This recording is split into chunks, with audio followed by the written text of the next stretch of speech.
За үлэл хөрөнгө борлуулсны 2% татварыг хүчингү болгох энэ олон нийтийн өргөдөл 9 сарын 15-нд их хурлаар орсон. Тэгээд одоо байнгын ороогоор хилцэгдээ цаашаа явах байтал энэ ерөөсөө хилцэгдэхгүй байна. Манайхан бол өмнө нь гаргаж ирсэн өргөдлөөтэй яг адилхан энийг аваад дарцсан байна.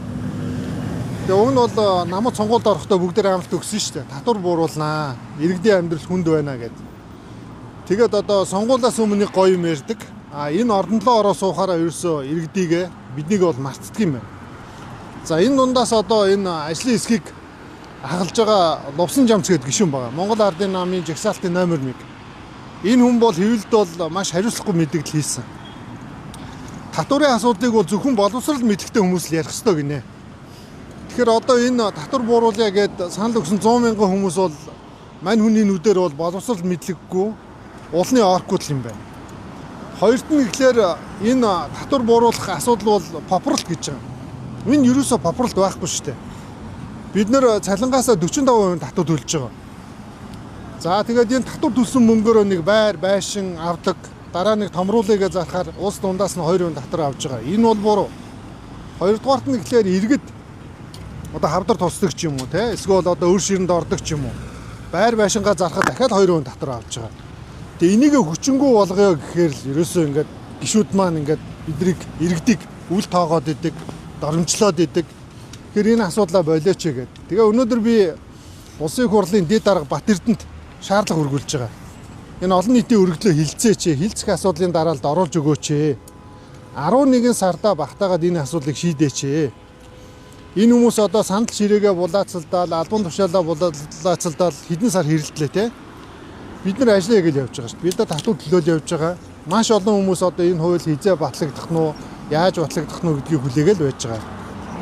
Лувсан Жамц гишүүний талаас мэдээлэл өгнө гэдэгс ерөөсөө энэ талаас мэдээлэл юм. Тий, ер нь бол энэ намын жагсаалтаар сонгогдсон гишүүд бол амьдрал мэдэхгүй байна.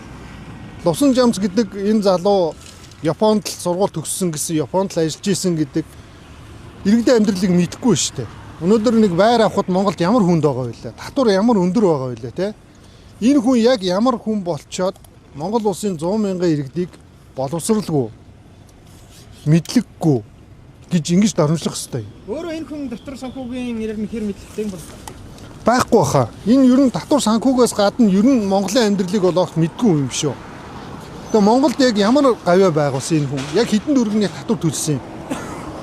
Тэгчээд яагаад ингээд татвар бууруулъя гэдэг санаачлагыг иргэдийг ингээд доош нэгээд байгаа. Амар тэгэл тэр бие хилэмж нь бол амар байлаа шүү.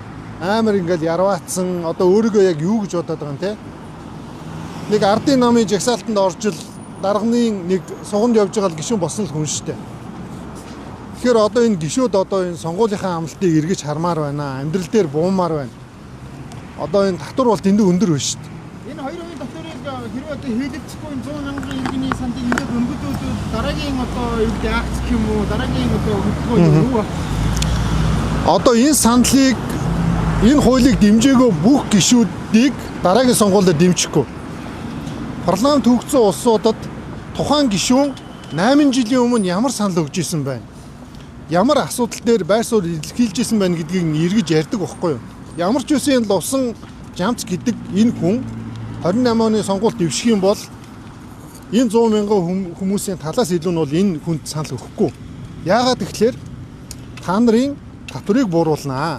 Төрийн дарамтыг басгана гэж гарчаад ордонд оронгуутлаа хүмүүсийг ингээд доош нь хийж ш. Доод үзэж ш. Бид нар тийм гишүүн хэрэггүй.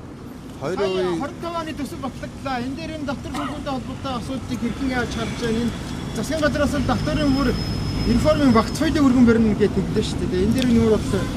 Энэ төсвийг хилцэхдээ цуг хилцээд баталчих болов гэдэг хүлээлт их байсан. Тэгээ огт энийг ярьсангүй.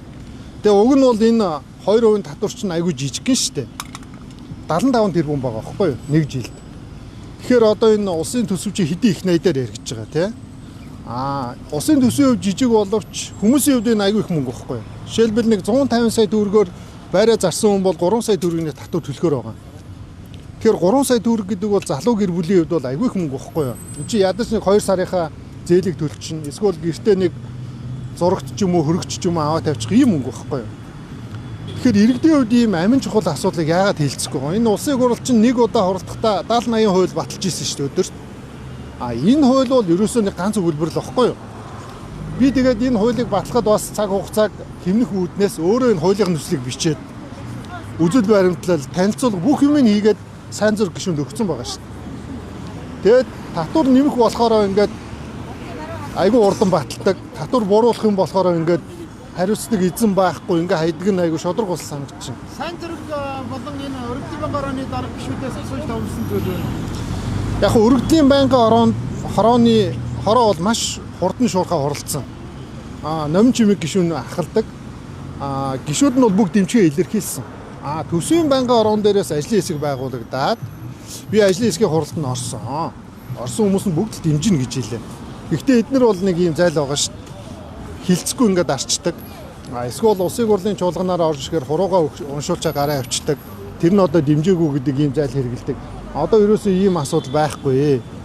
11 сарда багтааж 2% асуудлыг яаралтай хилцээ. Энэ асуудлаа батлаа. Сонгуулийн амлалтаа биелүүлээ гэж ингэж шаардж байгаа. За. Төсөвт бол одоо ирэх дарамт нь уг нь бага юм байсан үү? Бага. Гэтэл ингээд хилцэхгүй байгаа цаад шалтгааныг та юу гэж харж байна?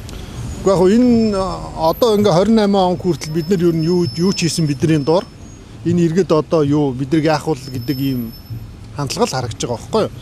75 тэрбум төгрөг гэдэг бол одоо олон байртай хүмүүс, том газар зарсан хүмүүсийн татвар ороод энэ болчихно.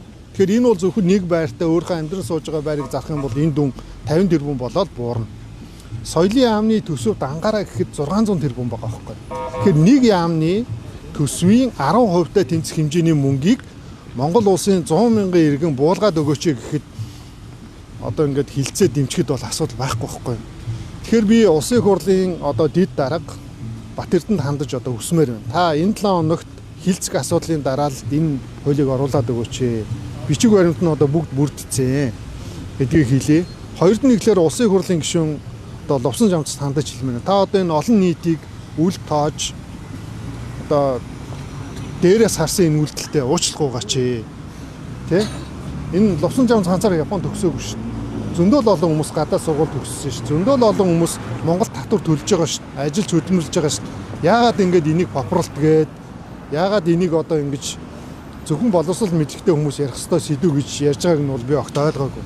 2% татрын талаар тийм мэдээлэл яриа өгсөн үү тийм. 9 сарын 18-ны өдөр олон нийтийн хэвлэл мэдээлэл хэрэгслэр яриа өгөхдөө яг ингэж хэлсэн байлээ. Би өөрийнхөө хууч бартгүй гэдэг пэйж дээр юуг нь тавьсан байгаа.